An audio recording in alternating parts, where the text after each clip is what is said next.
Hey folks, Gary here. So, I'm making this video. This is a video I wasn't intending to make at all. I woke up this morning, I saw a bunch of buzz, a bunch of things going on social media and the news, and it was just eating at me, and it still is, and I just felt compelled to make this video. I had other things to do. I actually bounced this. I told my wife I was getting ready to make a video. She said I definitely should not make this video. It's probably sound advice, once again, that, but I feel like I needed to. And I think this is a message that has to get out before it gets out of control, because this whole thing is so ridiculous that I didn't think anyone was taken seriously, but then you start reading in the comments of social media and people believe it very seriously. So anyways, instead of me talking, let's show you exactly what I'm talking about. A separate action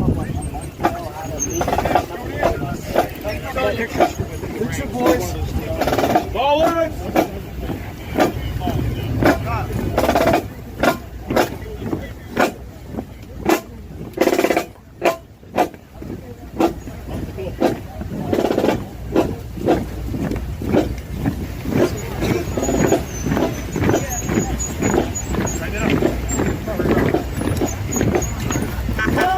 So I'm sure it's obvious by the title of this video that this is about Patriot Front and what I think it is and what it's attempting to be. But one thing I want to point out right here is clearly Patriot Front has some pretty strict height, weight, and grooming standards. Number one, all these guys are in shape. I think that's very odd. They don't represent, they're definitely not a cross-section of America, just by the fact their height, weight standards and overall fitness, apparent fitness level, right? Also, one thing I want you to notice is that now there's some of these guys running around with long sleeve shirts, but they're again not representing the population as far as tattoos. Apparently there's over 100 guys out here by some accounts, and I haven't seen one single tattoo anywhere. And these are supposed to be white supremacists. This almost isn't believable. And we'll talk more about that in a second, but let's continue watching this video.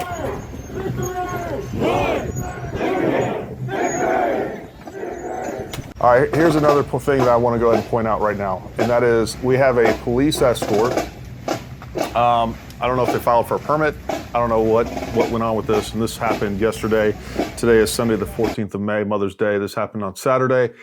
I'm assuming they filed for a permit for this. Obviously, the police knew. They had a large police escort, so the media would definitely know. If the media was aware of this, are you telling me that NBC News, Fox News, ABC, CNN, none of these people would have the journalistic curiosity to be out here covering this if this is some rampant hate group that these are being portrayed to be by every media outlet out there? There are so many things that don't make sense from an optics standpoint and a messaging standpoint that we're going to touch on here in just a second. And we won't ignore what our intelligence agencies have determined to be the most lethal terrorist threat to the homeland today. White supremacy is terrorism. Here we have this president saying on this occasion, on many others, even yesterday, again, the 13th of May, President Biden was at Howard University talking about how white supremacy is the #1 terrorist threat in America. Not Al-Qaeda, not ISIS, not Hezbollah, terrorist organizations that have the will and the means to do us harm and are trying very hard to hurt America and attack Americans both home and abroad on a large scale. So we first started hearing this narrative during President Trump's presidency about probably, 2 years in or so. We started hearing that white supremacy is the #1 threat, and the implication was both said indirectly and directly that it was because of Donald Trump, that he is racist and that he is pushing white supremacy. So all of these white supremacy groups are growing in numbers, growing in power, and are becoming more militant and more active. But I think we all know what's really going on here. As Americans, myself included, we despise all things racist. We despise any idea that any race in general is supreme over any other race. We hate that. I do. Hopefully you do. There is less than probably 1% of Americans that actually believe that nonsense, and even a much lesser number of those that are willing to go out and do something and act on that belief system, right? So, that's where that started. And it was to paint Trump as a white supremacist, a racist, as well as anyone that voted for him. And, you know, it was ridiculous on the face of it, and it's ridiculous now. And the fact that we are supposed to believe that white supremacy is the number one threat. Matter of fact, we're going to let Director Ray talk a little bit, or talk himself into a circle here, and kind of start destroying this narrative. In the years 2000 and 2016, the white supremacists were responsible for more homicides than any other domestic extremism movement. Now, I see the distinction you're making, homegrown versus domestic. But let me ask you, can you quantify either one of them for us? Well, in terms of number of arrests, we have, through the third quarter of this fiscal year, had about, give or take, 100 arrests in the international terrorism side, which includes the homegrown violent extremism.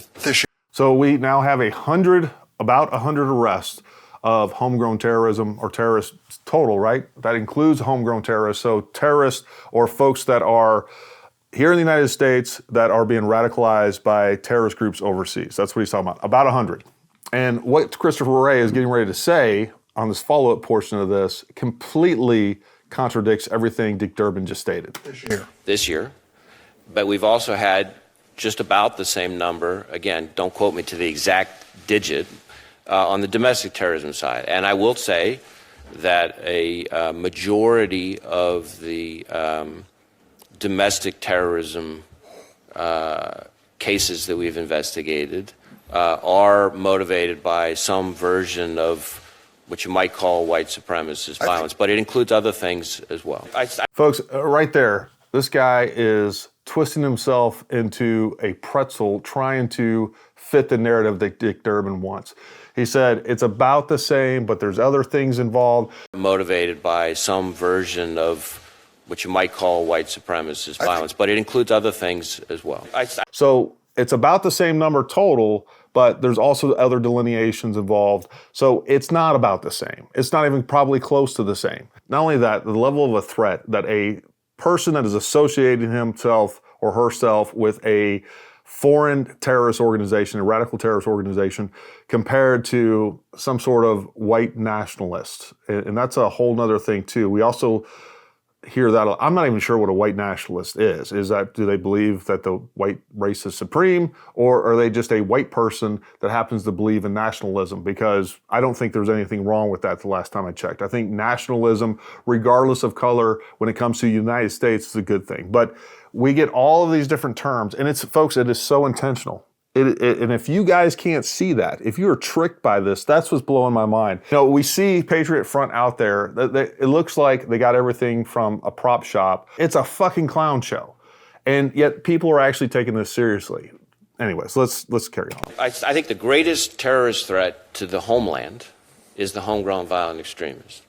I will say that we take foreign inspired, which is jihadist inspired. So there you go, folks. Right there. Christopher Wray says that he does not believe that the number one terrorist threat is white supremacy. He's talking about foreign-inspired terrorists, period. Jihadist-inspired violence. All right, so now here we have Merrick Garland. Folks, there's a whole bunch of things that I want to parse through on this, and we'll hit on each one of these, but I'll let this play for a while. In March, they concluded that domestic violent extremists posed an elevated threat to the homeland in 2021. According to an unclassified summary of the March intelligence assessment, the two most lethal elements of the domestic violence extremist threat are racially or ethnically motivated violent extremists and militia violent extremists. In the FBI's view, the top domestic violent extremist threat comes from racially or ethnically motivated violent extremists, specifically those who advocated for the superiority of the white race. The March assessment concluded that the militia violent extremist threat, which describes as those who, quote, take overt steps to violently resist or facilitate the overthrow of the United States government in support of their belief that the United States government is purportedly exceeding its constitutional authority.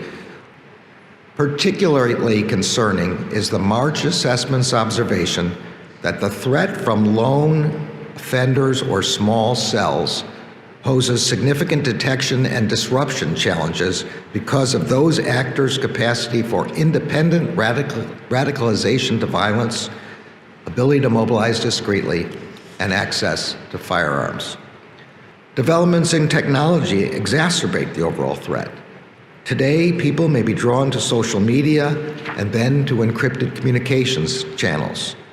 There, they may interact with like-minded people across the country and indeed the world who want to commit violent attacks. Folks, what we have here is, it comes to mind this dragon-slaying knight that has no dragons to slay.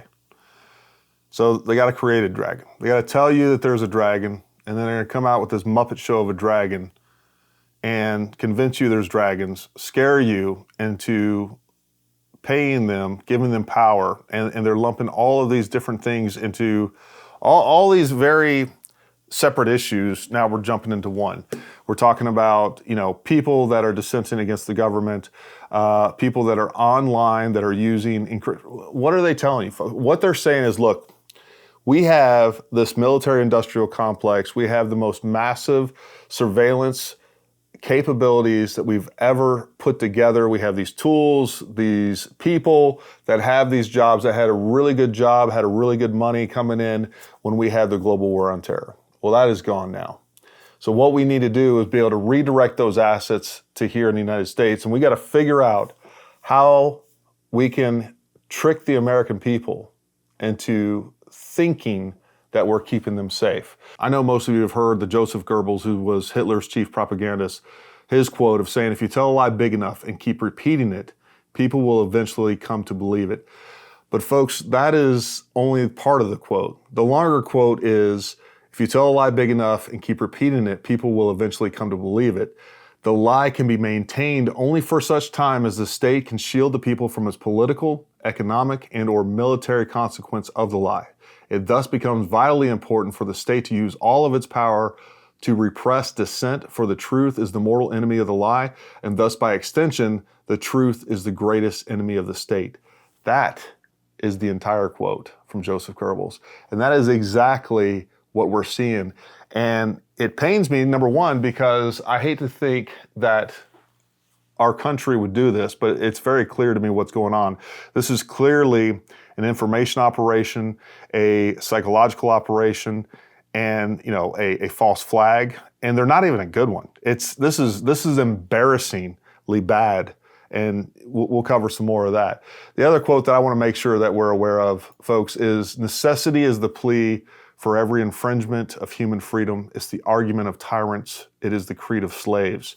That's exactly what they're doing, folks. When they're sitting there talking about the fact that white supremacy is the greatest threat to America, and they got nothing to show for it, well, folks, they got to come up with something to show for it. But let's play on a little bit. All right, folks, so what we have right here is an interview of Christopher Wray by Bret Baier. This is May of 2021, approximately. I couldn't nail down the date perfectly, but it's about that time. When there is a crisis, for example, the protests after the George Floyd killing, are you seeing foreign intervention to kind of stir up chaos inside the U.S.?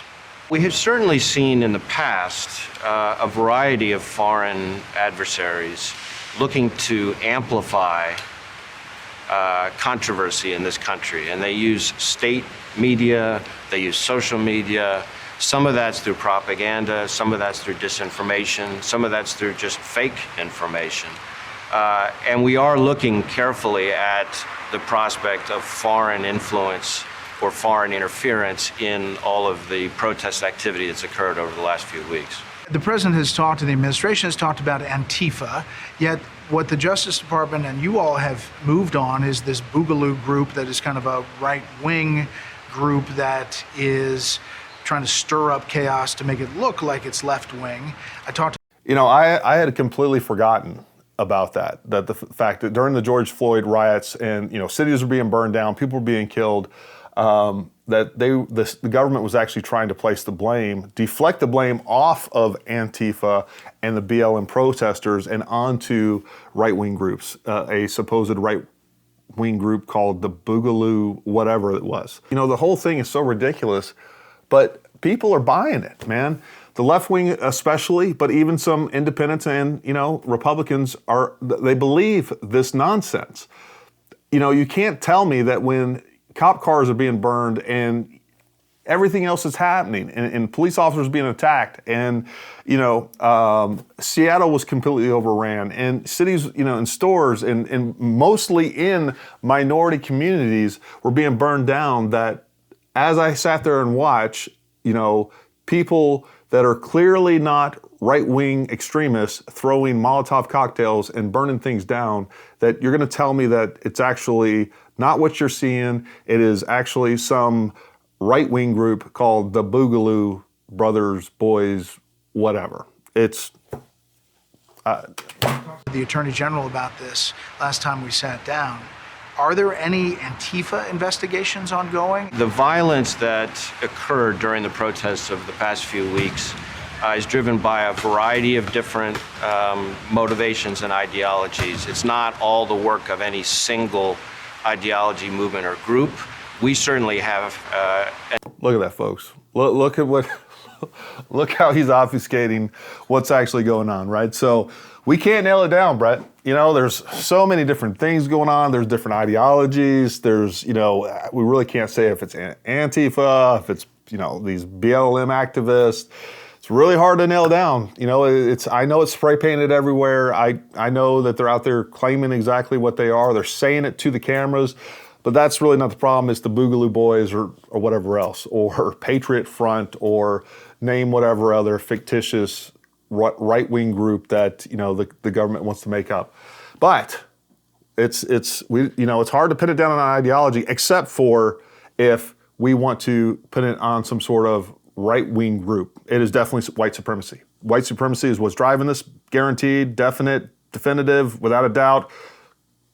Cross yard, hope to die. That's what's happening. Everything else they can't nail down, but they got that. They know that for 100% fact, that it is one group. It is basically one ideology driving all of this. It is white supremacy. We certainly have a number of active, ongoing investigations into violent anarchist extremists, some of whom self-identify or are otherwise linked to the Antifa movement. But I think it's a mistake to try to put a lot of this into sort of neat ideological buckets. We're really about the violence, not the ideology.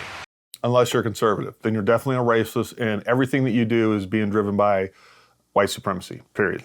So that interview was in May of 2021, and this video that we're getting ready to watch here is in October of 21.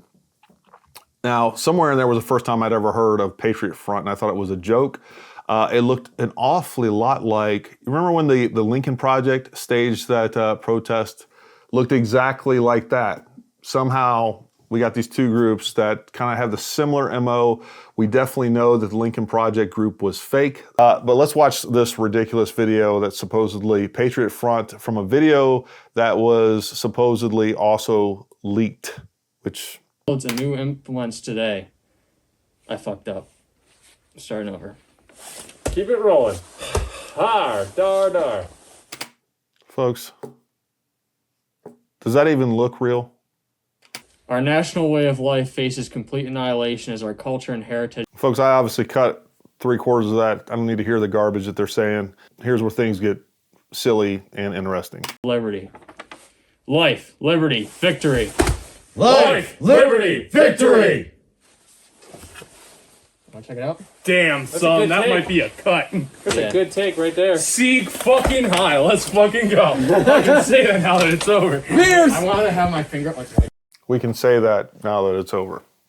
And that just accidentally, that was being recorded on a camera, and then it was just accidentally leaked. I record videos all the time. Somehow I managed to not let the cuts that I have in those videos end up getting accidentally broadcast to or given to some journalist or broadcast out online. It's ridiculous, and it's not, again, it's a information and psyop that is silly. It's not even a good one, but that's all it takes. All right, let's watch the rest of this video that I captured. This is actually from yesterday. This was the same march, but this was the end of the march of the Patriot Front march they were doing in D.C. on the 13th of May, 2023. Come here. I'm here. Please,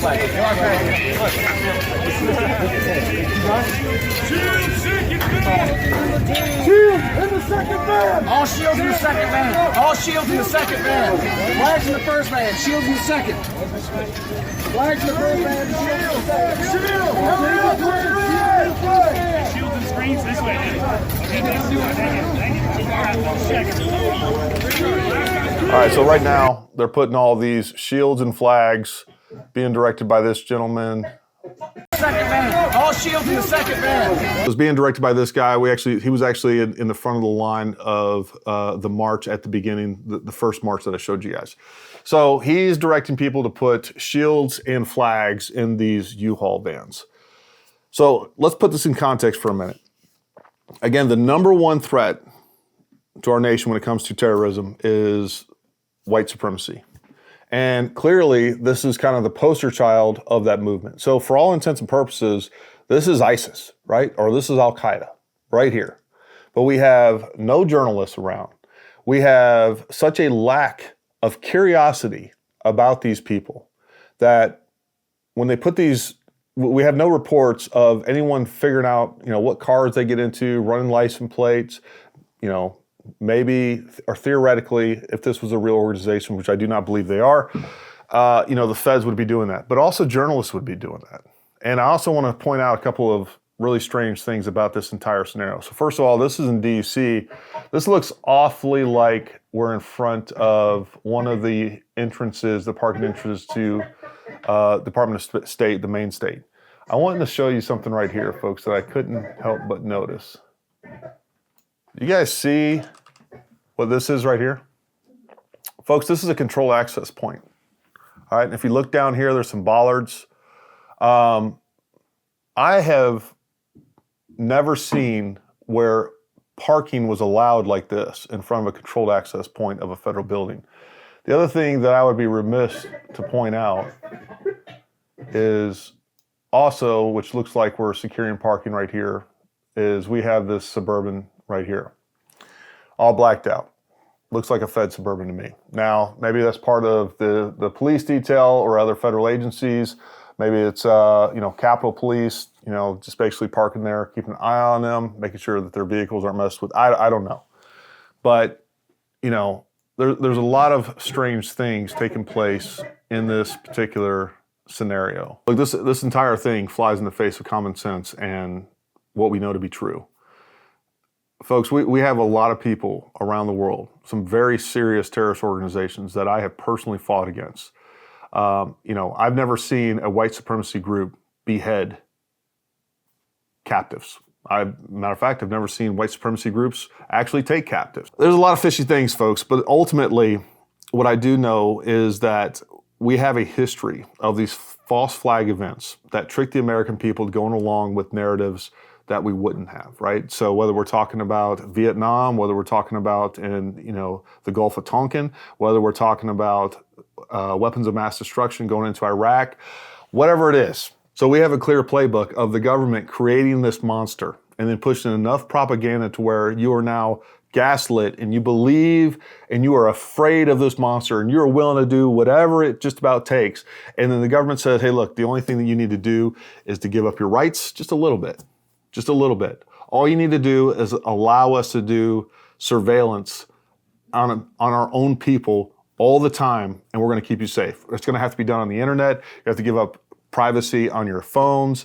And then when they go get someone that has nothing to do with white supremacy, they can trump up whatever charges they want and say, look, he's a white supremacist, and we're scared to even touch them or defend them because of that, right? That's what this is all about. That's what they wanted to do with President Trump. They knew that if they called him a racist enough times, people would start putting him at arm's length.